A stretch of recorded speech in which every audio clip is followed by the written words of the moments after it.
আচ্ছা, আমরা আজকে একটু দেখি আমাদের থেকে মানে শিডিউল যেটা আছে বা সিলেবাস যেটা আছে এখান থেকে কী কী টপিক আমাদের এখন পর্যন্ত বাদ আছে সেগুলো খুচরা খুচরা আকারে আজকে শেষ করে ফেলবো। তো আমরা এখানে ক্লোজ আইকন, জাস্ট সিম্পল একটা ক্লাস, এটা দেখাই দিলেই হবে। সাইজিংটা মনে হয় দেখাইছিলাম আপনাদের, ওই ডিসপ্লে এগুলো দেখাইছি না? ডিসপ্লে ওয়ান, জি ডিসপ্লে ভাইয়া। টু, হ্যাঁ এগুলো জি দেখাইছি। ভাইয়া, সাইজিং দেখানো হয়েছে। তাহলে এমডেড এটা দেখাই নাই, তারপরে হচ্ছে জি স্যার দেখাইছেন। টাইপোগ্রাফি দেখানো হয় নাই, এগুলো বাকি আছে। আর ফিগার ইমেজ তো এটা টোটালি টাচ করি নাই, এটাও টাচ হয়নি। মানে হচ্ছে এই কটা খুচরা টপিক দেখলে 9 নম্বর ক্লাস পর্যন্ত আমরা ক্লিয়ার। ওকে,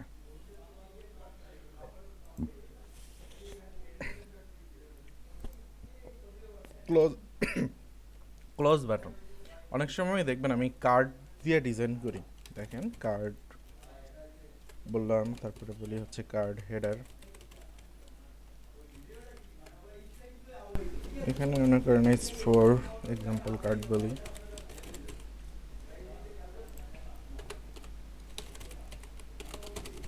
কার্ড বোর্ডিং।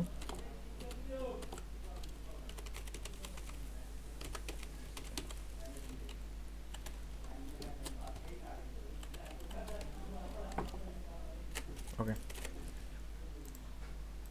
সো এরকম কার্ড মাঝে মধ্যেই আমরা ডিজাইন করেই দেখতে পারি, কিন্তু কিছু কিছু সময় এই কাজটা হবে জেএস দিয়ে, বুঝছেন?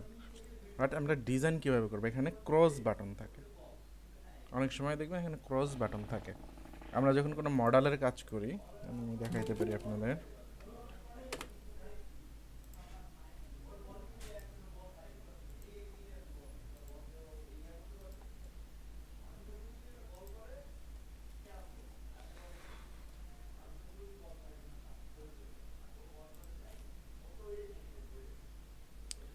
এই যে দেখেন এখানে একটা ক্লোজ বাটন আছে, এটা ক্রস দিলাম, ক্লোজ হয়ে গেল।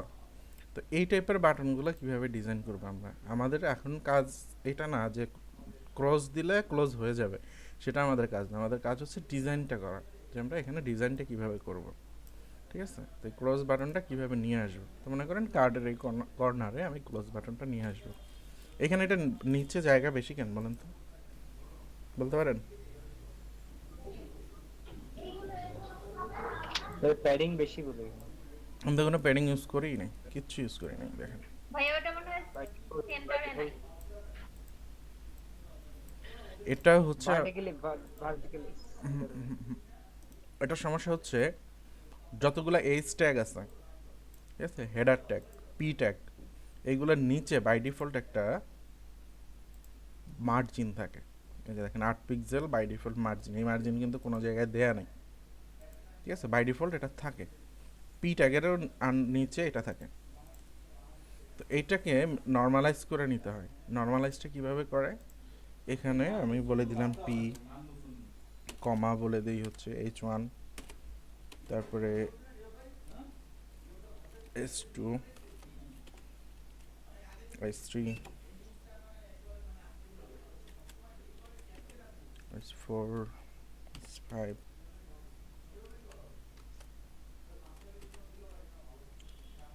S6, এটা বলে আমি মার্জিন বলে দেবো 0। তাহলে আর এই জিনিসটা থাকবে না। আচ্ছা ভাই, এক্ষেত্রে একটা প্রশ্ন আছে হ্যাঁ যে বলো। আমরা তো তাহলে এটা এত কিছু না লাগে স্টার দিয়ে তো অল মেনশন করে দিতে পারি। তাও দিতে পারেন, কিন্তু স্টার্ট দিলে সব জায়গায় অ্যাপ্লাই হয়, ঝামেলা আছে। অন্য কোথাও গিয়ে ঝামেলা হইতে পারে, কনফ্লিক্ট করতে পারে। তার জন্য অন্য কোথাও তো আমি স্পেসিফিক না অন্য পাইলে কোথাও তো আমি নাই পরে দিয়ে দেন, চাইলে সমস্যা নেই। আপনার যখন লাগে স্টার্ট দিয়ে আপনি বলে দিতে পারেন, রিসেট করে নিতে পারেন, কোনো সমস্যা নেই। বাট যে কয়টায় হয় আমি ওই কয়টা লিখে দিলাম এখানে, আপনি চাইলে স্টার্ট দেন, সমস্যা নেই, স্টার্ট দেন। তো স্টার কাজ করতেছে না। আচ্ছা যাই হোক। আচ্ছা, তো এখানে আমরা ক্লোজ বাটনটা নিয়ে আসবো, জাস্ট সিম্পলি এটা কপি করে দেবো। এখানে কপি করে দেখেন, কপি করার কিছুই না, মেন জিনিস হচ্ছে বাটন ক্লোজ, BTN ক্লোজ, এইটুকু দিলেই কাজ হবে। তো আমি এখানে একটা বাটন লিখি, বাটন ক্লাস হচ্ছে btn ক্লাস।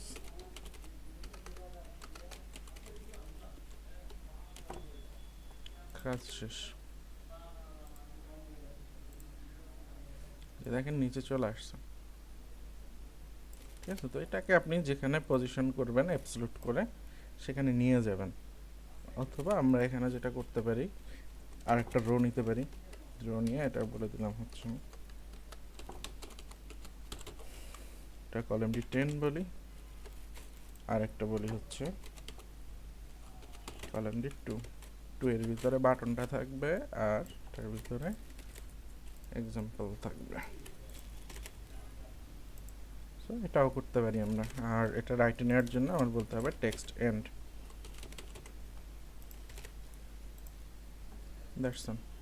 আর চাইলে যদি মনে করেন যে না আমি এখানে কলাম রো করবো না, আমি অ্যাবসলিউট করে দিয়ে দিব, সেটাও দিতে পারেন, আপনার ইচ্ছা। এই ডিভাইসে গেলে এটা প্রবলেম করবে না, আবার নিচে নেমে যাবে না এটা? হ্যাঁ, ডিভাইসে গেলে নিচে নেমে যাবে। তো আপনি যদি চান যে না ডিভাইসে গেলে নামবে না, তখন এমডি উঠাই দিবেন, শুধু কল দিবেন।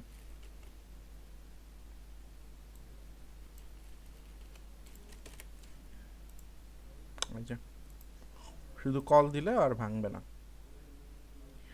তো এত ছোট ডিভাইস নিয়ে আমাদের চিন্তা করতে হবে না। আমরা হচ্ছে মোটামুটি এখন যতগুলো ডিভাইস আছে 350-র নিচে রেয়ার কেস আর কি।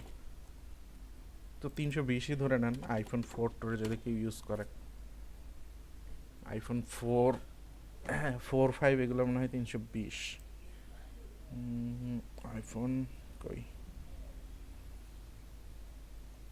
5 এর নিচে নাই, এই যে এটা হচ্ছে 320, 5G 4, 5 এগুলি 320। তো মিনিমাম আপনি 320 করতে পারেন, বাট আমি করি না, আমি নর্মালি 350 পর্যন্তই রাখি। আচ্ছা, তো এইখানে ক্রস দিলে কিন্তু আমাদের ক্রস কাজ করবে না। কেন করবে না? কারণ এটা হচ্ছে জাভাস্ক্রিপ্টের কাজ, HTML কোনো অ্যাকশন পারফর্ম করতে পারে না, ঠিক আছে। আচ্ছা, তো এই গেল হচ্ছে ক্লোজ বাটন। এরকম যদি দিতে হয় দিয়ে দিতে পারেন। আর যদি ঝামেলা মনে হয় যে না আমি এরকম বাটন টাটন কেন দিব, আমি নিজে ডিজাইন করে নেব, নিজে ডিজাইন করে নেন, সমস্যা নেই, ঠিক আছে। আচ্ছা, নেক্সটে যাই হচ্ছে আমরা এমবেড। এমবেডটা কি জিনিস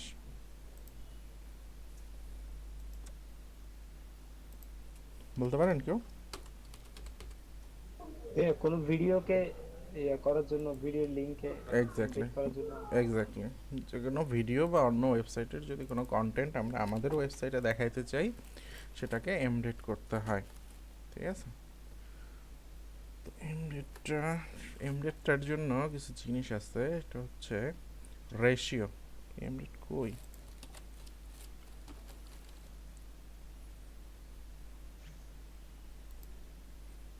আমি তো এক্সাম্পল চাই নাই। আচ্ছা, রেশিও বললে পাইতে পারি। রেশিও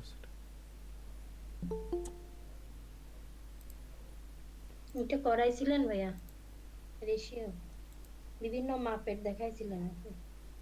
কবে দেখাইছিলাম এটা? হ্যাঁ, এটা করছিলাম আমি, আপনি বললেন যে ভিডিও দেখাইছি নাকি। এটা আপনি করাইছেন, এই যে বিভিন্ন মাপের, তো আমি নিজে করছি। না না, ওটা সাইজিং এর কথা বলতেছেন। আমার মনে হয় না যে আমি রেশিও করাইছি। এটা আমি হ্যাঁ ওনাকে জিজ্ঞেস করছিলাম, আমার মনে পড়তেছে না যে আমি দেখাইছি, কিন্তু উনি করছিল ইউটিউবটা। এটা কি আপনি আগের কোনো ভিডিও দেখছেন, অন্য কোনো ক্লাসের ভিডিও দেখছিলেন নাকি? না ভাইয়া, এইটাই মনে হয় সময়, এই ইনবেডটাই মনে হয় করাইছেন না, সাইজিংটা আলাদা, আহ, রেশিও দিয়ে করাইছেন। আমার মনে পড়তেছে না। আচ্ছা ঠিক আছে, আরেকবার করবেন, সমস্যা নাই, সমস্যা এটা নাই। করানো হয়নি কিছু। আচ্ছা ঠিক আছে, ঠিক আছে, ওকে, সমস্যা নেই। করানো হইলে যদি হয়ে থাকে তাহলে আলহামদুলিল্লাহ, না হইলে আর একবার একটু দেখেন। করানো হয় নাই স্যার। ওকে ওকে। তো রেশিও জিনিসটা কি আমরা বুঝি? অনুপাত, বাংলায় বললে অনুপাত, এইটুকু বুঝি। আর একটার সাথে আর একটা সাপেক্ষে আরেকটা কতটা ছোট হবে। 4, 5-এ বা 6-এ রেশিওর অঙ্ক করছেন আপনারা অনেক, ঠিক আছে, অনুপাতের অঙ্ক করছেন। আচ্ছা, তো নর্মালি আমরা হচ্ছে এমডেড যেটা ইউজ করি, খুব বেশিরভাগই আমরা ভিডিও এমডেড করি বেশি। তো ভিডিওর কিছু ব্যাপার আছে, ওর কিছু অ্যাসপেক্ট রেশিও আছে। যেমন কিছু কিছু ভিডিও যেটা হয় 1/1, কিছু কিছু ভিডিও আছে 4/3, কিছু ভিডিও আছে 16/9, আর কিছু আছে হচ্ছে 21/9। তো এটা কেমন, এটা কেন? তো 1/1 মানে কি? 1/1 মানে হচ্ছে হাইটে যদি 1 পিক্সেল হয় উইথেও 1 পিক্সেল হবে। আর 4/3 মানে কি? হাইটে যদি 3 হয়, ফার্স্ট উইথ, মানে 4 হচ্ছে উইথ, যদি 4 পিক্সেল হয় হাইট হবে 3 পিক্সেল। আবার 16:9 যেটা, এটা হচ্ছে উইথে যদি 16 পিক্সেল হয় হাইটে হবে 9 পিক্সেল। ঠিক আছে, এরকম করে। তো এই ভিডিওগুলো আর দেখে আমরা কেমনে বুঝবো? আমি একটু ইউটিউবে ঢুকি।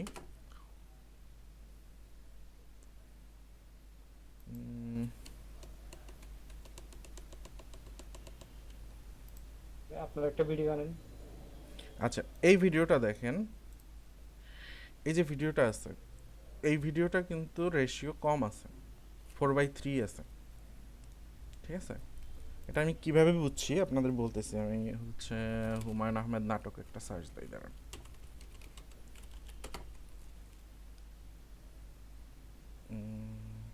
পুরানো দিনের নাটক লাগবে।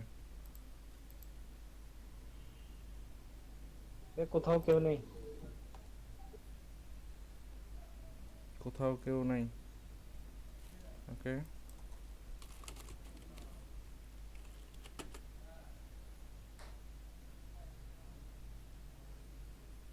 না, এগুলো তো অনেস্ট 9 করা। আচ্ছা দাঁড়ান, একটা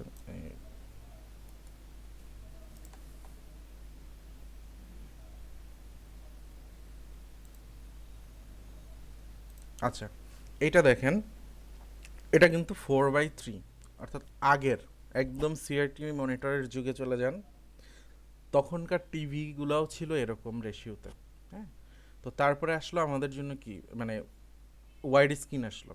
হ্যাঁ, এলসিডি যখন আসছে, এলইডি যখন আসছে, তখন ওয়াইড স্ক্রিন আসছে। আগের এলসিডি সিআরটি মনিটর, যে বড় মনিটরগুলি ছিল, ঠিক আছে, হেভি ওজন, এইগুলি ছিল হচ্ছে 3:4। ঠিক আছে, একটু স্কোয়ার স্কোয়ার টাইপ দেখা যেত। আর এরপরে যখন এলসিডিগুলো আসছে, এগুলি হচ্ছে 16:9। তো এই 16:9 যেগুলো, এগুলো দেখবেন নাটক টাটক, বাংলা নাটক যেগুলি আছে, এইগুলিও এখন হয়। আপনাদের ফোনের ক্যামেরাগুলি এরকম। ঠিক আছে, ফোনের ভিডিও ক্যামেরা যেগুলি আছে সেগুলি হচ্ছে 16:9 এগুলার রেশিওটা। আর মুভি যেগুলো দেখতেছেন না এখন, লেটেস্ট মুভিগুলি দেখবেন ফুল স্ক্রিন পান। আমার এই যে মনিটর, আমার মনিটর হচ্ছে 16:9 রেশিওতে। তো আমি এটা যদি ফুল স্ক্রিন করি, দেখেন আমার ফুল স্ক্রিন কাভার করতেছে না, ডানে বামে কম আছে। ঠিক আছে, বাট আপনি একটা রিসেন্ট নাটক দেখেন,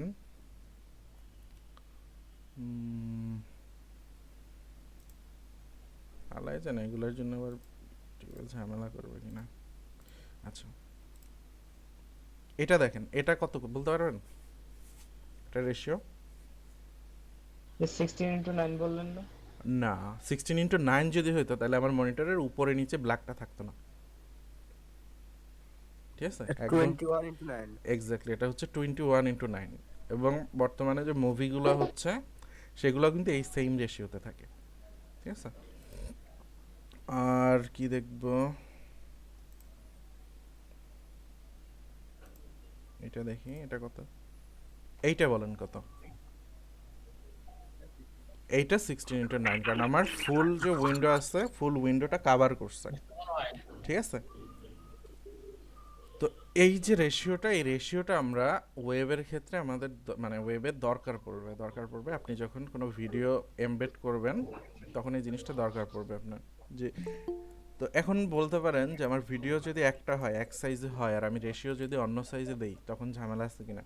হ্যাঁ, তখন ঝামেলা আসতে, ভিডিও কেটে যাবে। তো আমরা একটা একটু দেখি, আমার ভিডিওই নেই।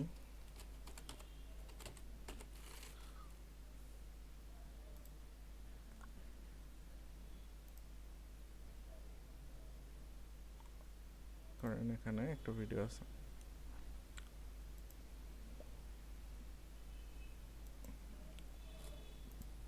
শেয়ারে যাবেন, শেয়ারে গিয়ে এমবেড, এমবেডে গিয়ে কপি করে নিলেই হচ্ছে, অথবা এইটুকু সিলেক্ট করে কপি করলেও হবে, যেভাবে করেন আপনারা। এটা এনে আমি এখানে দিয়ে দিব, তাই কার্ডের ভিতরেই দেই, পিঠে উঠে দেই।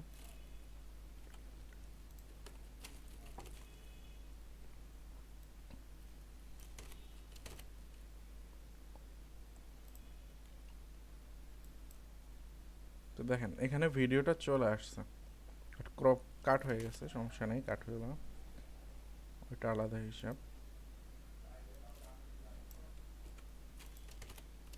কোনো কিছুর ভিতরে দেই নাই জন্য এই অবস্থা হয়েছে। আচ্ছা যাই হোক, তো এখানে ভিডিওটা এই রেশিওতে মানে অরিজিনাল যে রেশিও সেই রেশিওতে চলে আসছে, বাট সমস্যা হচ্ছে আমি যখন রেশিওটা বলে দিব তখন কি হয় দেখেন। আমি ডিভ এই যে রেশিও 1:1 এটা নিই, এটা এখানে ওপেন করলাম, ক্লোজ করে দিই আবার।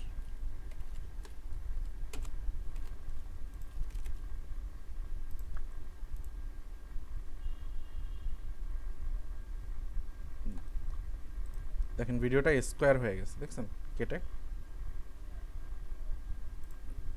প্লে করি, আমি প্লে করলে উপরে আর নিচে কিন্তু এই গ্যাপগুলো থেকে যাচ্ছে, কারণ আমার ভিডিওটা তো স্কোয়ার না অ্যাকচুয়ালি, ঠিক আছে, পুরো স্কোয়ার হয়ে গেছে। আচ্ছা, তারপরে যদি আমি এটাই আসি 4:3, যেটা এটা দিলেও পারফেক্টলি এটা প্লেস হবে না এখানে।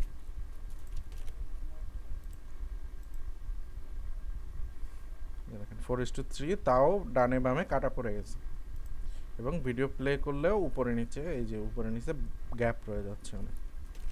আচ্ছা, তারপরে কোনটা পারফেক্ট হবে এখানে? 16:9 এটা।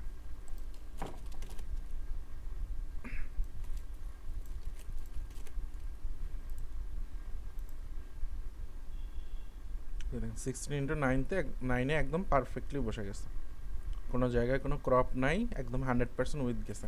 আর দেখেন এটা যদি না দিতাম তখন কিন্তু এই ফুল উইথে পাইতাম না আমি, দেখছেন ছোট হয়ে গেছে, ঠিক আছে। ও বাই ডিফল্ট যতটুকু নেওয়ার নিয়ে নিচ্ছে, বাট আপনি যদি এটা র্যাপ করে দেন এই উইথ হাইট করে,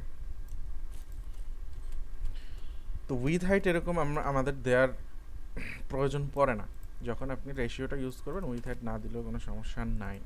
আচ্ছা, তো এটাকে আবার যেদিন 21:9 করে দিই আমি, তখন ঝামেলাটা কি হয় দেখেন, তখন হচ্ছে আবার উপরে নিচে গ্যাপ থাকবে, এই যে দেখেন উপর থেকে নিচ থেকে কাটা পড়ে গেছে।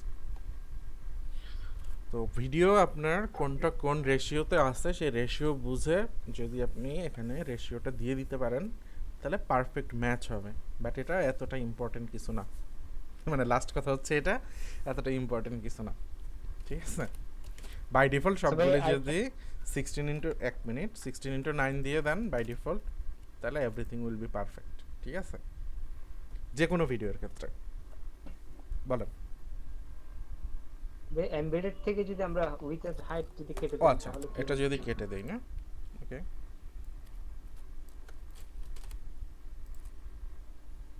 এটা বললাম না কোনো ইফেক্ট পড়বে না, যখন আপনি র্যাপ করে দিবেন এটা কোনো ইফেক্ট পড়বে না। ভাইয়া এটা কি শুধু ভিডিওর ক্ষেত্রেই আমরা এরকম করতে পারবো, না যে কোনো ধরনের ইমেজের ক্ষেত্রে বা অন্যান্য কিছু? ইমেজ তো আপনি ডাউনলোড করে নিয়ে আসতে পারতেছেন, ইমেজ নিয়ে তো সমস্যা নাই, আপনি ওয়েবসাইট নিয়ে আসেন, এই যে দেখেন বুটস্ট্র্যাপের ফুল ওয়েবসাইট আমি নিয়ে আসছি, ঠিক আছে। কি করলাম, জাস্ট এসআরসিটা চেঞ্জ করে দিলাম, ঠিক আছে। বুটস্ট্র্যাপের হোম পেজ আপনি নিয়ে আসেন, বা কোনো ওয়েবসাইট নিয়ে আসেন, সমস্যা নেই, ঠিক আছে। এই যে গেট বুটস্ট্র্যাপ চলে আসছে, তারপরে এমডেট করে এরকম যে কোনো, এটার মেইন পারপাস হচ্ছে অন্য কোনো ওয়েবসাইটের কন্টেন্ট যদি আপনি আপনার সাইটে দেখাইতে চান, ঠিক আছে, মেইন কনসেপ্ট হচ্ছে এটা। তো সেটা ভিডিও হোক বা অন্য সাইট হোক, তো নর্মালি তো আমরা এরকম সাইট দেখাই না, অন্য আর একজনের সাইট আমার সাইটে দেখানোর কি দরকার, দরকার আছে, খুব রেয়ার কেস, ঠিক আছে, দরকার পর কপিরাইট ধরবে না। আপনার যদি কোলাবোরেশন থাকে সেক্ষেত্রে আলাদা ব্যাপার, বাট আপনি অন্য কারো সাইট তো এভাবে আপনার সাইটে এমডেট করতে পারবেন না, হ্যাঁ এটা কপিরাইট ধরবে।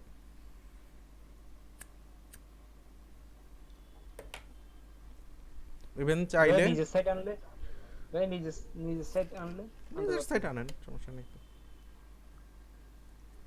But অন্য কারো সাইট যদি আনি সেটা কপিরাইট কে ধরবে? আমরা তো ইউটিউবের মতো মনে করেন গান বা এত কমন জিনিস না। আমার সাইট তো যদি আপনি এক্ষেত্রে আপনার সাইটে এমবেড করে দেন, আমি চাইলে তো আপনার এটা নামে আপনি মামলা করে দিতে পারি। চোখে এটা পড়লো, আপনি দেখলো, বুঝবেন কিভাবে? আমি বুঝবো না, কিন্তু আমি তো, আপ- আমার চোখের সামনে আসবে আপনি যখন দিবেন, আপনি যখন পপুলার হইবেন। তো আপনি যদি পপুলার না হন, সেক্ষেত্রে তো সমস্যা নাই। আপনি যখন পপুলার হবেন তখন হচ্ছে আপনার সমস্যা, তখন এইগুলি সব মেনটেন করা দরকার। তো ক্লায়েন্টের কাজ যখন করে দিবেন, তখন এই কপিরাইট ইস্যুটা সবসময় মাথায় রাখবেন, কারণ আপনি জানেন না ক্লায়েন্টের বিজনেস রাতারাতি খুব ভালো হয়ে যাবে নাকি খারাপ হয়ে যাবে। সে যদি খুব ভালো হয়ে যায় তার বিজনেস, সে অ্যাড চালাইলো, অনেক পাবলিকের কাছে পৌঁছাইলো, মানে অনেক মানুষের কাছে গেলো, মানে সে ফেসবুকে অ্যাড দিল বা ইউটিউবে অ্যাড, গুগলে অ্যাড দিল, তখন কিন্তু অনেক মানুষের কাছে তার সাইটটা যাবে। তো তখন আমি যদি দেখি যে হ্যাঁ হ্যাঁ এ তো আমার একটা ইমেজ ইউজ করতেছে, তো আমি দেখলাম যে সে লোক তো পপুলার, তার সাইট খুব ভ্যালুয়েবল সাইট হয়ে গেছে, মোটামুটি ভালো টাকা ইনভেস্ট করছে, আমিও একটা ফাঁদ পেতে রাখলাম যে আমার কন্টেন্ট ইউজ করছে, আমি একটা তার নামে মামলা ঠুকে দিই। ঠিক আছে, বাট যখন আপনার সাইটে মনে করেন সারা বছরে ভিজিটর আসে, আপনিই ভিজিটর, ঠিক আছে, তখন তার আপনার সাইট নিয়ে কোনো মাথা ব্যথা নাই। আচ্ছা ভাই, আমরা তো ওই ইউটিউবে তো আমাদেরকে কপিরাইট স্ট্রাইক বা কপিরাইট ক্লেম দেয়। এক্ষেত্রে আমার সাইটের মধ্যে আমার কোনো কপিরাইট কন্টেন্ট আছে কিনা, বা কেউ একটা সাইটে কোনো একটা সাইটে কপিরাইট কন্টেন্ট আছে কিনা, সেটা জাস্টিফাই করার কি কোনো রকম আছে, উপায় আছে? না, গুগল, ইউটিউব, ফেসবুক এরা তো হিউজ পরিমাণে অ্যালগোরিদম ইউজ করে। তো আমাদের কাছে ওইরকম কোনো নাই, তবে প্লাগরিজম নামে একটা জিনিস আছে, সফটওয়্যার, পেড সফটওয়্যার পাওয়া যায়, ওইটা থেকে চেক করা যায় যে কোনো আর্টিকেল লিখলে সেটা ইউনিক আর্টিকেল নাকি ওয়েবে কোথাও আছে, এটা পাওয়া যায় অনেক ক্ষেত্রে। আচ্ছা, আমরা এমডেট থেকে গেলাম, এরপর একটু টাইপোগ্রাফিটা দেখে আসি। টাইপোগ্রাফিটাও বেশি কিছু না, টাইপোগ্রাফি মনে হয় দেখছি আমার যতটা মনে পড়তেছে, ওই যে ডিসপ্লে এগুলো তো দেখাইছি আপনাদের, হ্যাঁ এগুলো দেখাইছি।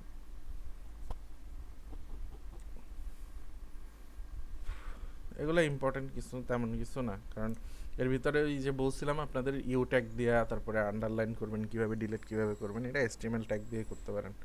এর জন্য বুটস্ট্র্যাপের কাছে যাওয়ার দরকার নাই। বুটস্ট্র্যাপের কাছে আমরা যেটা যাব, ডিসপ্লের জন্য যাইতে পারি। ফার্স্টে যে সাইটটা দেখাইলাম ওইখানে আমি হচ্ছে ওই হেডলাইনের জন্য ডিসপ্লেটা ইউজ করছি, ডিসপ্লে 1 2 এভাবে ইউজ করছি, তো এটা দেখাইছি আপনাদের। আর কি আছে, এমডেট গেল, টাইপোগ্রাফি গেল, ওকে ফাইন। তাহলে আমরা আপাতত এখান থেকে বের হয়ে যেতে পারি, আমরা 10 নম্বর ক্লাসে ঢুকে যেতে পারি। ফিগার এন্ড ইমেজ, হ্যাঁ এটা আচ্ছা এটা হ্যাঁ, 10 নম্বর ক্লাসে, 10 নম্বর ক্লাসের আগ পর্যন্ত আমরা মোটামুটি ক্লিয়ার। তো এবার আসি হচ্ছে ফিগার অ্যান্ড ইমেজ। ফিগার কি জিনিস? স্যার এটা তো জানি না স্যার। ফিগার বলতে তো ভাই শরীর, অর্থাৎ আকৃতি, আমার এটা তো বডি সম্ভবত বডি অ্যাড শো আকার করানোর বুঝি জন্য। না। আচ্ছা, ফিগার মানে হচ্ছে যে কোনো একটা এলিমেন্টের এখানে যে হুবহু এটা থাকে, মানে স্ট্রাকচারটা, কিভাবে বলবো এটা, মনে করেন একটা ইমেজ আকার আছে, হ্যাঁ বুঝায় ভাইয়া, হ্যাঁ, কোনো আকার তো কিছুর ঠিক আকার আছে। বুঝাতে। এই যে মাসুম এগ্রোতেই একটা কাজ করলাম আমি, দাঁড়ান মাত্রই এটাই দেখাই দিই, তাহলে বুঝতে সুবিধা হবে। মনে করেন ম্যানেজমেন্ট টিম, এখানে দেখেন এই উপরেরটা কি ইমেজ, তাই না? ও যে মানুষের অ্যাভাটারগুলি দেখতেছে এটা হচ্ছে ইমেজ। আচ্ছা, আর এর নিচে যেই জিনিসগুলো আছে এগুলো কি টেক্সট, এটা আছে H1 মনে করেন, এটা আছে পি ট্যাগ, এগুলো সব পি ট্যাগ। তো এই পুরোটা মিলে হচ্ছে একটা ফিগার। হুম, ওই পুরা যেটুকু আছে এটা একটা ফিগার, উপরেরটা হচ্ছে ইমেজ। তো এটা মনে করেন একটা স্পেসিফিক অবয়ব দাঁড় করানোর জন্য আমরা এটাকে ফিগার বলে থাকি। এটার ব্যবহার অতটা নাই যতটা আপনারা মনে করতেছেন। তো এইখানে আরেকটা ব্যাপার আছে, ক্যাপশনিং করা যায়। এই ক্যাপশনিং ব্যাপারটাও, এটাও মনে করেন এই ইমেজের ক্যাপশন। আবার আমরা যদি একটু নিউজ পোর্টালের দিকে যাই, মনে করেন প্রথম আলোতে ঢুকি,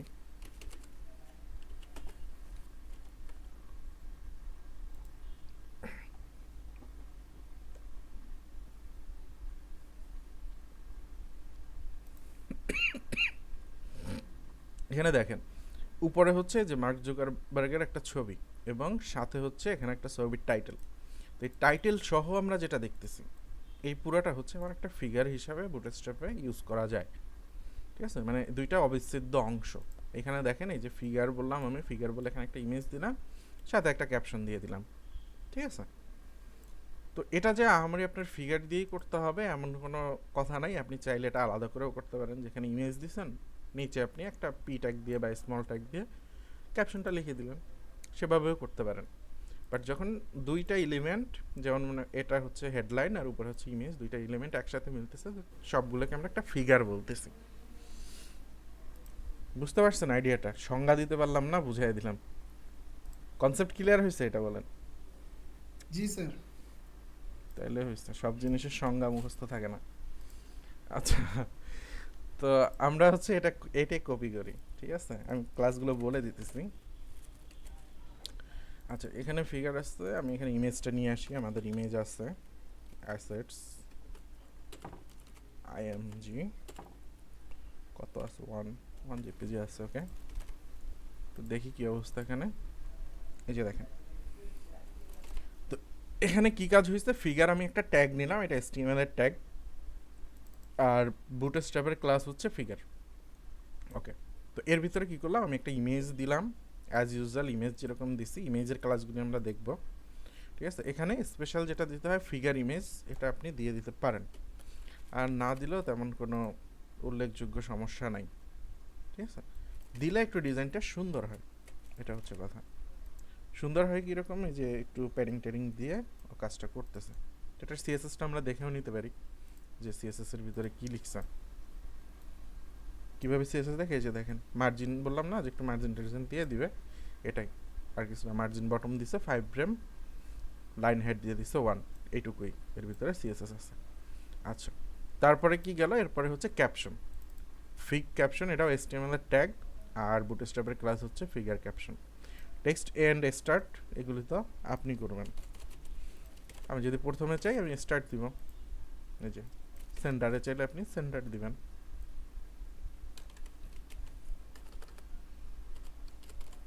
সেন্টার, ঠিক আছে। তো এভাবে আমরা ইমেজের ক্যাপশনগুলোকে চাইলে ফিগারের ভিতরে নিয়ে দিতে পারি। আচ্ছা ভাই, এটা কি ফিগার দিয়ে যদি ফিগারটাকে ইউজ করে যদি দিই, তাহলে এটা কি এসির জন্য কোনো কাজ আসবে নাকি অ্যাজ ইউজুয়াল ডিভ ডিভ নিয়ে করলে হবে? এটার জন্য উল্লেখযোগ্য এরকম এসইওরই নেই। এসইও মেইনলি যেটা দেখে address, heading tag, paragraph tag, ঠিক আছে, আর দেখে হচ্ছে মেটা ট্যাগ যেগুলো আছে, মেটা ওজি। মেটা ওজি নাম শুনছেন? মেটা শুনছি, ওজি শুনিনি। ওজি হচ্ছে ইমেজগুলা। ঠিক আছে, ইমেজ আপনি যখন মনে করেন ফেসবুকে শেয়ার দিলেন, ফেসবুকে শেয়ার দিলে একটা থাম্বনেইল আসে না, লোগোর থাম্বনেইল বা কিছু একটা ইমেজ তো একটা আসে, তো ইমেজটা কি ইমেজ হবে এটা আপনি বলে দিতে পারেন। তো এসইও নর্মালি এই জিনিসগুলাই দেখে, এই ফিগার টিগার এইগুলো একটু কম দেখে, কারণ ও তো আপনার ফুল সাইটের ডাটা নেয় না, ওর হচ্ছে ওখান থেকে ইম্পর্ট্যান্ট ডাটাগুলি নিয়ে নেয় গুগল। আচ্ছা, তো এই গেল হচ্ছে ফিগার। এবার আসি আমরা হচ্ছে ইমেজের ভিতরে। ইমেজেও ঝামেলার কিচ্ছু নাই, আমি হচ্ছে এইগুলো উঠে দেই। ইমেজের জন্য দুইটা ক্লাস, একটা হচ্ছে ইমেজ থাম্বনেইল, ইমেজ থাম্বনেইলটা একটু পরে আসি। IMG fluid.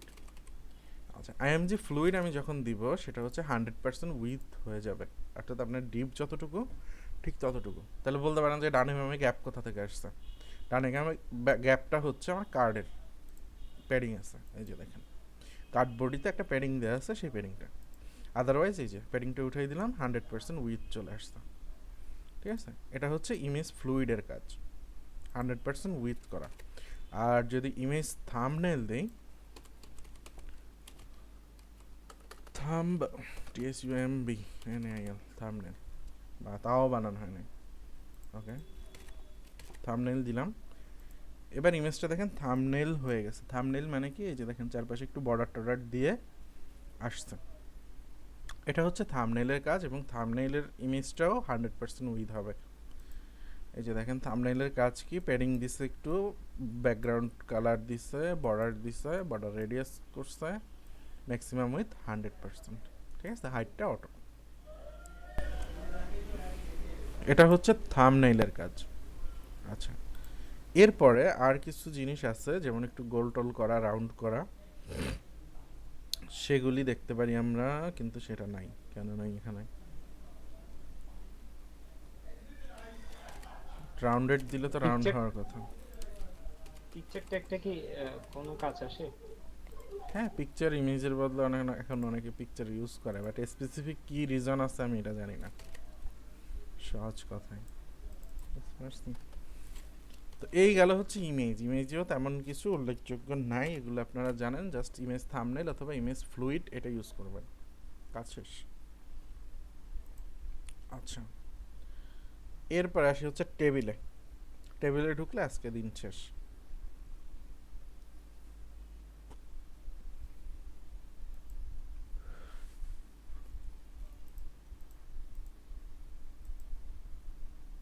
কার্ডের ভিতরেই থাকি, দেখতে সুন্দর লাগে ডিজাইনটা। ওকে, নর্মালি আমি একটা টেবিল নেই, সিম্পল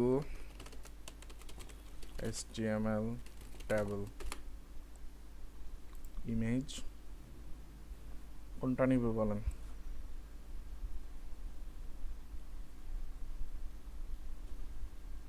আচ্ছা, একটা সিম্পল মানে সিম্পলই নেই, বাদ দিই।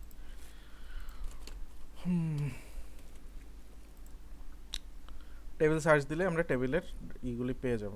ওকে, তো আমি আগে একটা টেবিল বানাই, TABLE টেবিল ট্যাগ। তারপরে কি বলতে হয়? টি হেড, টি হেড তারপরে TR এর ভিতরে TH, টিডি। TD না TH? ও সরি, টিএইচ। টিএইচ এর পরে হচ্ছে টিডি।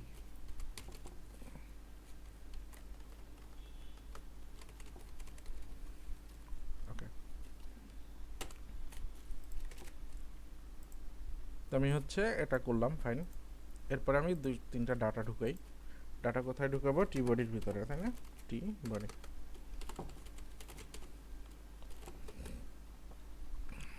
এটা জাস্ট কপি করি। TH গুলি সব TD হয়ে যাবে। সিরিয়াল সাপোজ 1,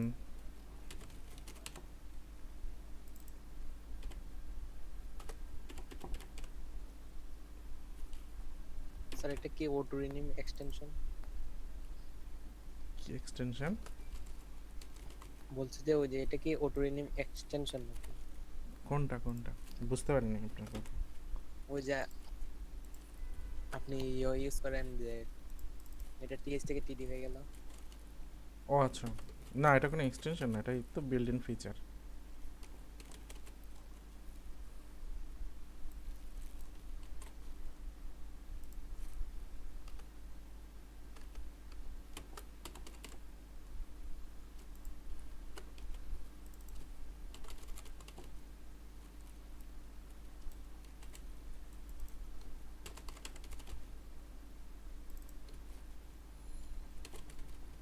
যে আসলে এরকম লেখে, আই ডোন্ট নো, এখন তো স্পেলিং চেঞ্জেস।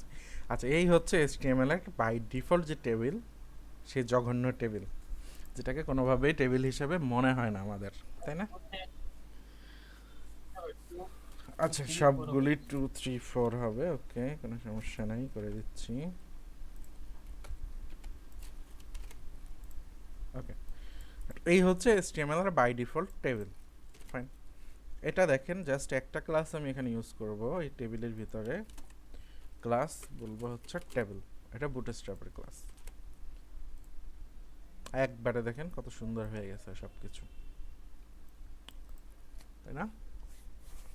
তো এটা হচ্ছে টেবিল, যখন আপনারা ইউজ করবেন অবশ্যই টেবিল ক্লাস ইউজ করতে হবে। এরপরে হচ্ছে বাদবাকিগুলি, ঠিক আছে?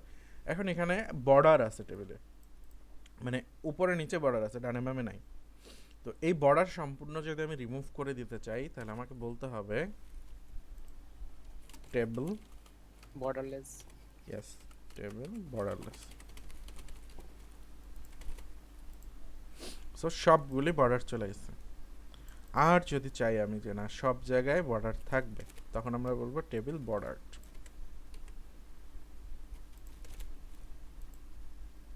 জায়গায় বর্ডারগুলি চলে আসছে। আচ্ছা, আরও কিছু জিনিস আছে।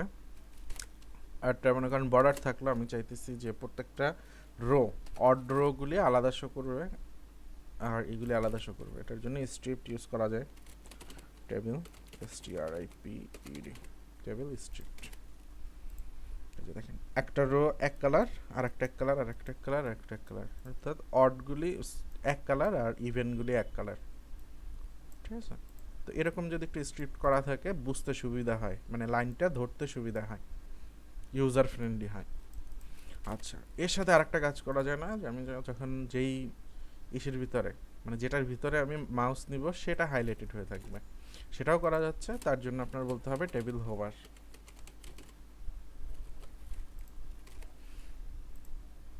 এই যে দেখেন, আমি যেখানে নিচ্ছি সেখানে এটা কালার হয়ে যাচ্ছে। তো টেবিল হোভার যদি দেন তাহলে আবার স্ট্রিপটা না দিলেও চলে, বা চাইলে দিয়েও দিতে পারেন, আপনার ইচ্ছা। এই যে আমি যেটা ধরতেছি সেটার উপরে একটু হাইলাইটেড হচ্ছে।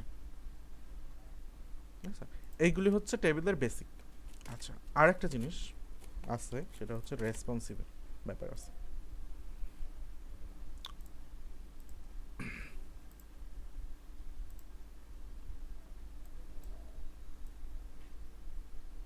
এই যে দেখেন, আমার কার্ড ছোট হয়ে যাচ্ছে বাট টেবিল কিন্তু ছোট হচ্ছে না, ওভারফ্লো হয়ে যাচ্ছে।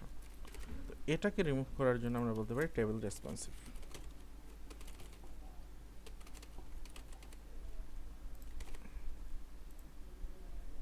হলো না?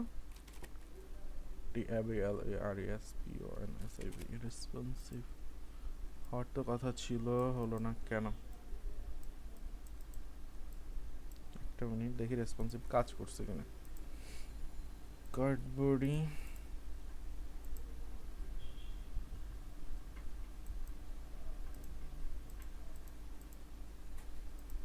এইটা আমার বেলায় ঝামেলা করছিল তো।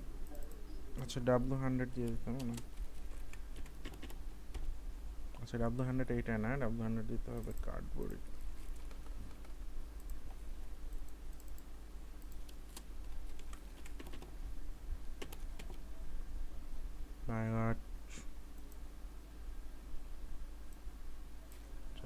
একটু রো দুইটা বাড়াই, ডাবল ডাবল করে দিই। কম ডাটা তো বুঝতে ঝামেলা হয়ে যাচ্ছে, ডাটা একটু বাড়ায় দিই।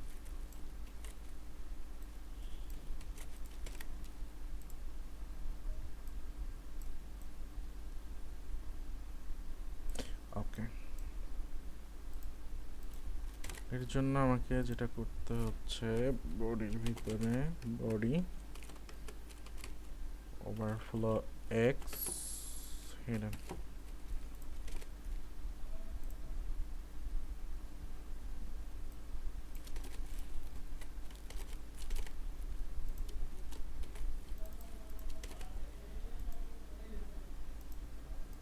এইটাও তো কাজ করতেছে না, হয়।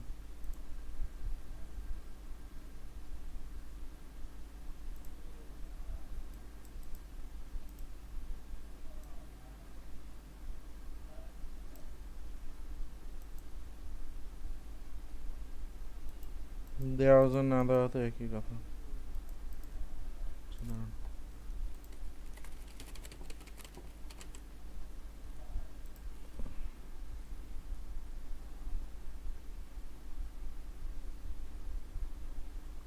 आई सी,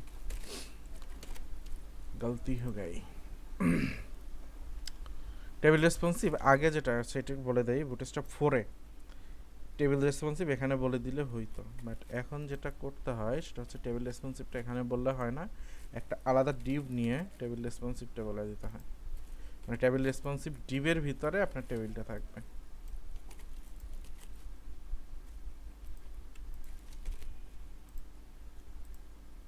পারফেক্ট। ঠিক আছে, তো এটা হচ্ছে বুটস্ট্র্যাপ 4-এর সাথে ডিফারেন্স। বুটস্ট্র্যাপ 4 যদি আপনারা ইউজ করেন, মানে 4.6 বা 4 যেটাই হোক, সেখানে টেবিলের ভিতরে টেবিল রেসপন্সিভটা বলে দিলে কাজ করতো পারফেক্টলি। বাট এখন যেটা আসছে বুটস্ট্র্যাপ 5-এ চেঞ্জেস আসছে, সেটা হচ্ছে টেবিল রেসপন্সিভ ডিভের ভিতরে আমাদেরকে বলে দিতে হবে রেসপন্সিভ টেবিল কি না এটা। তো সেটা যদি আপনি বলে দেন তাহলে এটা রেসপন্সিভ, মানে ডানে বামে স্ক্রল করে আপনি দেখতে পারবেন। আচ্ছা, আর এক্ষেত্রে মনে হয় এটা না দিলেও চলবে, এখন বডির এটা না দিলেও চলবে, পারফেক্টলি কাজ করতেছে। তো এভাবে আমরা স্যার একটা রেসপন্সিভ প্রশ্ন করতে আছে, পারি। স্যার একটা প্রশ্ন আছে। হ্যাঁ বলেন। স্যার বিষয়টা হচ্ছে যে আমরা টেবিলটা রেসপন্সিভ বলে এটাকে রেসপন্সিভ করলাম, এখন বিষয়টা হচ্ছে যে টেবিলটা যেভাবে আমরা আলাদা একটা ডিড নিয়ে রেসপন্সিভ করলাম, এই টেবিল বাদে কি অন্য কোনো কন্টেন্ট এইভাবে রেসপন্সিভ করা যাবে? না, অন্যগুলি তো আপনি কল দিয়ে রেসপন্সিভ করবেন। তো ওইটাই জানতে চাচ্ছি আর কি। না না, অন্যগুলো করতে পারবেন না, এটা টেবিলের জন্য স্পেশাল। অন্যগুলো তো আপনি কলাম দিয়ে করবেন। না সেটা তো জানি, এমনি হ্যাঁ, জিজ্ঞেস করলাম আর কি এটা কাজ করবে কিনা এইভাবে। না ওটা দিলে কাজ করবে না এখন। আচ্ছা, এরপরে আমরা হচ্ছে বেসিকগুলো দেখে ফেলছি। তো বেসিকের ভিতরে কি কি ছিল, ফার্স্ট হচ্ছে আমরা জানি টেবিলের ভিতরে অবশ্যই টেবিল ক্লাস দিতে হবে। টেবিলে যদি আমরা বর্ডার না চাই তাহলে টেবিল বর্ডার লেস লিখতে হবে। যদি টেবিলের চারদিকে বর্ডার চাই তখন আমার টেবিল বর্ডার লিখতে হবে। টেবিলে হোভার করলে যদি কোনো রো হাইলাইটেড হয় সেটার জন্য আমাদের লিখতে হবে টেবিল হোভার। আর যদি আমরা অড রো আর ইভেন রো মানে জোর রো আর বেজোর রো যদি আলাদা আলাদা কালারে দেখতে চাই তার জন্য আমাদের ইউজ করতে হবে টেবিল স্ট্রিক্ট। ঠিক আছে, মনে থাকবে এই কটা ক্লাস। আচ্ছা, এরপরে আমরা চলে যাই হচ্ছে কালারে। দেখি কি কি আছে এখানে। ভ্যারিয়েন্টসের মেজারে হচ্ছে কালার। তো টেবিলের ভিতরে আমরা টেবিলের কালার বলে দিতে পারবো। তো সেম কালার বুটস্ট্র্যাপের primary, secondary, success, warning, danger, হ্যান ত্যান হাবিজাবি যা আছে, আগে শুধু টেবিল লেখাই দিতে হবে। কোথায় বলবেন সেটা টেবিলের ভিতরে বলবেন। তো আমি একটু কালারটা বলি, টেবিল প্রাইমারি বলে দিই। টেবিল প্রাইমারি বলে দিলাম, কালার চেঞ্জ হয়ে গেছে। ডেঞ্জার বলে দিই।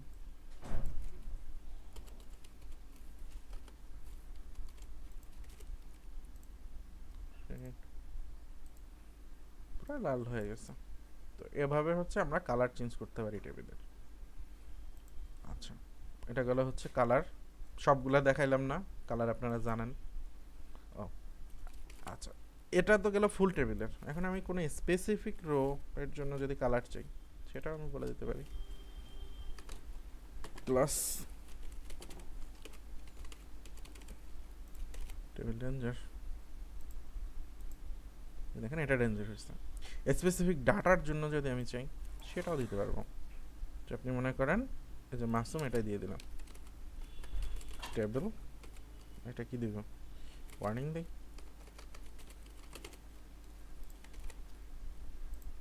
ঠিক আছে, এই যে। তো আমরা স্পেসিফিক মানে ফুল টেবিলে কালার করতে পারতেছি, একটা রো করতে পারতেছি, আবার স্পেসিফিক ডাটার ভিতরেও করতে পারতেছি।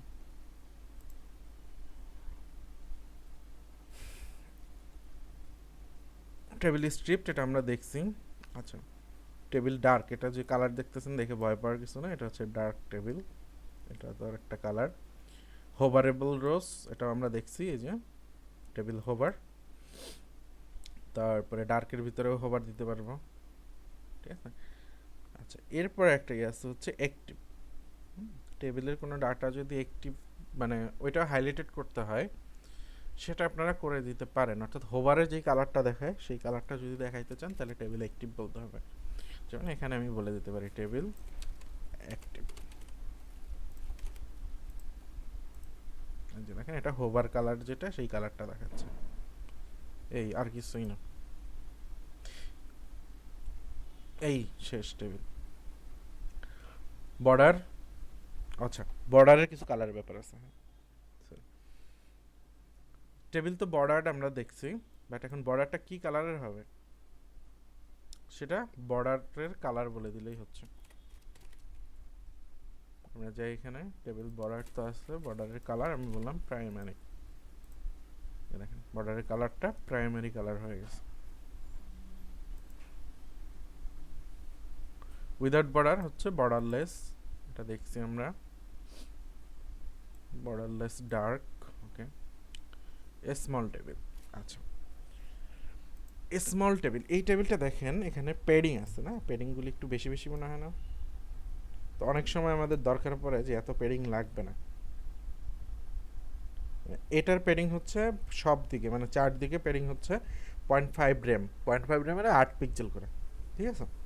তো আপনি যদি চান যে না আমার এটা কম লাগবে আরও, তো এজন্য আমরা এসএম ইউজ করতে পারি, টেবিল এসএম। তো টেবিল এসএম দিলে এই যে প্যাডিংগুলো আছে প্রত্যেকটা সেলের প্যাডিং, এগুলো কি একটা সেল তাই না, প্রত্যেকটা সেলের প্যাডিংটা হাফ হয়ে যাবে, অর্থাৎ 0.5 র্যাম থেকে এটা হয়ে যাবে 0.25 র্যাম। এই যে দেখেন একটু স্লিম হয়ে গেছে, আগে একটু মোটা দাদা ছিল এখন স্লিম হয়ে গেছে, যে 0.25 র্যাম। আর যখন আপনি এসএমটা ইউজ না করবেন তখন 0.5 র্যাম। এই যে দেখেন 0.5 র্যাম। তো এভাবে আমরা সাইজিংটা করতে পারি। আচ্ছা, ভার্টিক্যাল অ্যালাইনমেন্ট দেখাইছি, আর দেখান লাগবে?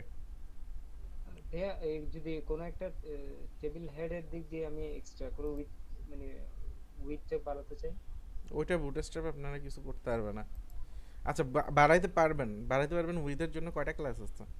4টা ক্লাস আছে। ওই 4টা ক্লাসের ভিতরে যদি আপনার হয় তো হইলো, না হইলে আপনার এখানে বলে দিতে হবে।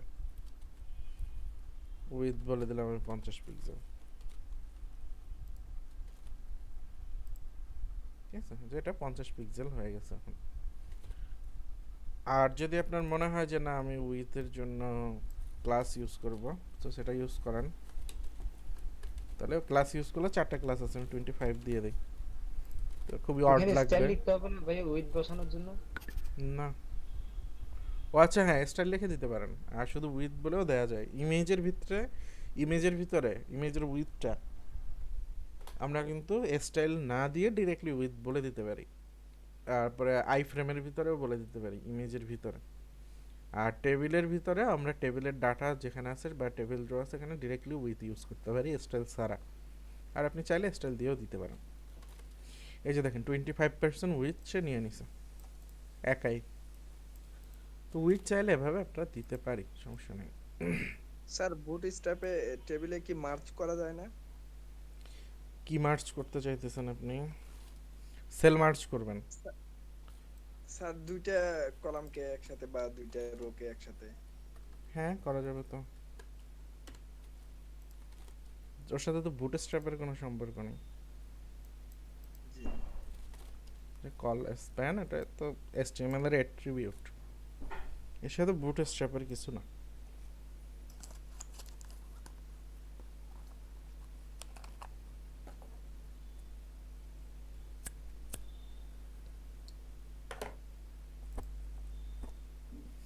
ভার্টিক্যাল অ্যালাইনমেন্ট আপনাদের দেখাইছিলাম আমি, মনে আছে? অ্যালাইন মিডল, বাস্তবভাবে মনে আছে। অ্যালাইন মিডল এটা দেখাইছিলাম, তো তারপরে আমি একটু দেখাই দিই।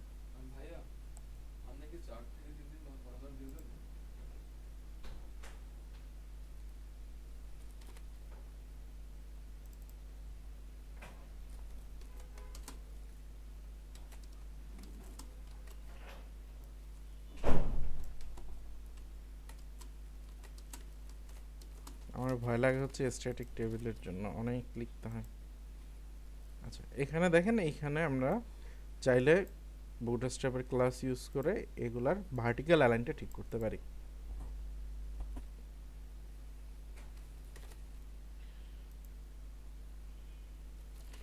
সবগুলিতে লিখতে হবে।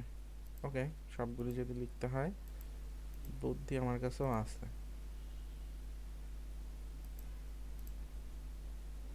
ভাই এখানে টেবিলকে একটা ক্লাস ধরে বলে দিলে তো হয়ে যাচ্ছে, তো কথা বলছি। না, আমরা তো বুটস্ট্র্যাপ করব, বুঝতে পারেন নাই? আমরা তো বুটস্ট্র্যাপ দিয়ে করব। এটা তো যখন এমনি করছিলাম তখন তো দেখাই দিছিলাম। সো ক্লাস ইকুয়াল টু, আপনি একসাথে লিখেন কিভাবে? একসাথে সিলেক্ট করে অল্টা চেপে ধরে, আর আপনাদের ইসে মনে হয় ভিএস করে কন্ট্রোল চেপে ধরেই করতে হয়, সিলেক্ট করলে হয়ে যায়।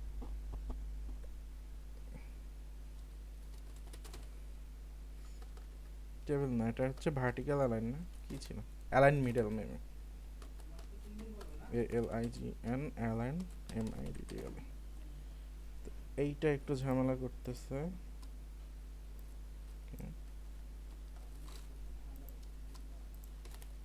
দেখি ঠিকঠাক আছে কিনা। হ্যাঁ, এই যে সবগুলো সেন্টারে চলে আসছে। তো এটা বটম টপ আমরা দিতে পারি, যে অ্যালাইন বটম দিতে পারি, টপ তো বাই ডিফল্ট থাকেই।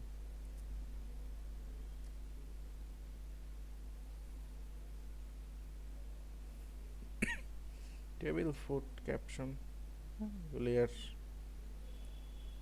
রেসপন্সিভ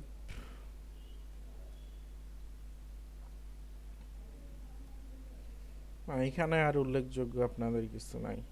আচ্ছা একটু রেসপন্সিভটা একটু দেখাই দিই। রেসপন্সিভে তো আমরা শুধু রেসপন্সিভ লিখে চলে আসছি না এখানে। তো রেসপন্সিভের ভিতরে এখানে যে রেসপন্সিভের ভিতরে আমরা ব্রেক পয়েন্টটা বলে দিতে পারি। যেমন এখানে আমি কি করছি, শুধু কল টু বলছি, আর এখানে রেসপন্সিভ ওই একই হিসাব, বাট যেখানে আমি দেখেন এখানে বলছি কি কল এমডি অথবা এলজি অথবা এসএম এভাবে বলে দেই। টেবিলের ক্ষেত্রে এটা বলে দেওয়া যায়, এই যে responsive SM, responsive MD, LG, ওই সেম ব্রেক পয়েন্টেই কাজ করুন, ঠিক আছে। তো আমরা যদি সবগুলি এমডি ইউজ করি, এখানে রেসপন্সিভ এমডি ইউজ করতে পারি, এটা ইউজ করতে পারি।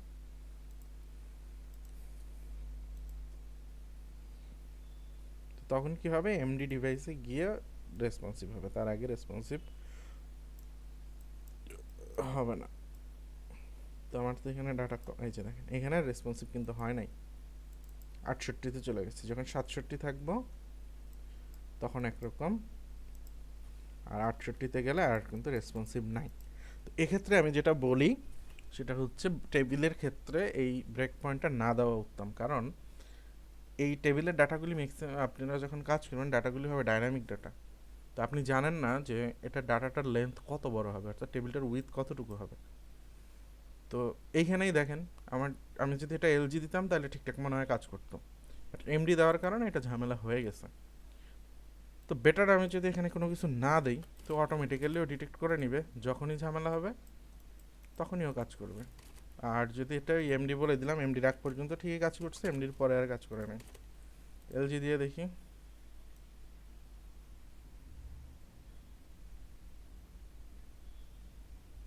এটা এলজিতে ঠিক আছে, বাট এমডিতে ঠিক নেই। তো এই ডাটা তো এখানে আমি এখন বুঝতেছি যে এই কয়টা ডাটা আছে static data, but dynamic data থাকলে এটা বোঝা টাফ হয়ে যায়, তখন ঝামেলায় পড়ে যাবেন, ডিজাইন ভেঙে যাবে। তো রিকমেন্ডেশন হইলো এই এলজি টেলজি ইউজ না করার, শুধু রেসপন্সিভ দিয়ে দিলে অটো ওর যেখান থেকে 100%-এর বেশি হয়ে যাবে ও সেখান থেকেই ওভারফ্লো হয়ে যাবে, ওভারফ্লো অটো হয়ে যাবে। তো এটা ইউজ না করা উত্তম।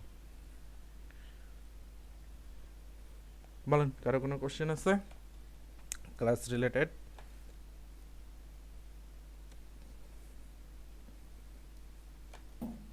আপাতত যেগুলা দেখাইছেন এখন পর্যন্ত কোশ্চেন নাই, এখন প্র্যাকটিসে যায় কি হবে। অনেকদিন পর মনে হয় সহজ সহজ ক্লাস পেলেন আজকে। জি স্যার, মানে বুঝতে কোনোটাতে ঝামেলা হয় কিন্তু। হ্যাঁ, নেক্সটও বেশ কয়েকটা সহজ ক্লাস আছে, আমরা এই 3টা ক্লাস একসাথে হবে আমাদের। বাই বাই দিছেন? না স্যার ইনশাআল্লাহ প্রস্তুত আছি। এই 3টা ক্লাস একসাথে হবে এবং এতে আপনাদের কোনো প্রেশারও পড়বে না, কারণ এই যে টপিক দুইটা 12 আর 13, 12 আর 13 দেখাইতে আমার সর্বোচ্চ 15 মিনিট টাইম লাগবে। তো এখানে মেইন টপিক হচ্ছে মডেলটা। আচ্ছা, মোটামুটি কিন্তু শেষের দিকে আপনারা ইম্পর্টেন্ট থিং যেটা আছে, এই একটা আছে ইম্পর্টেন্ট থিং, একটা দুইটা, ফর্ম একটা তিনটা, নাম্বার একটা চারটা, এই চারটা খুব ইম্পর্টেন্ট টপিক আছে, আর বাদ বাকিগুলি হচ্ছে খুচরা খুচরা জিনিস আর কি। তো ঠিক আছে, আজকে ক্লাস শেষ করি।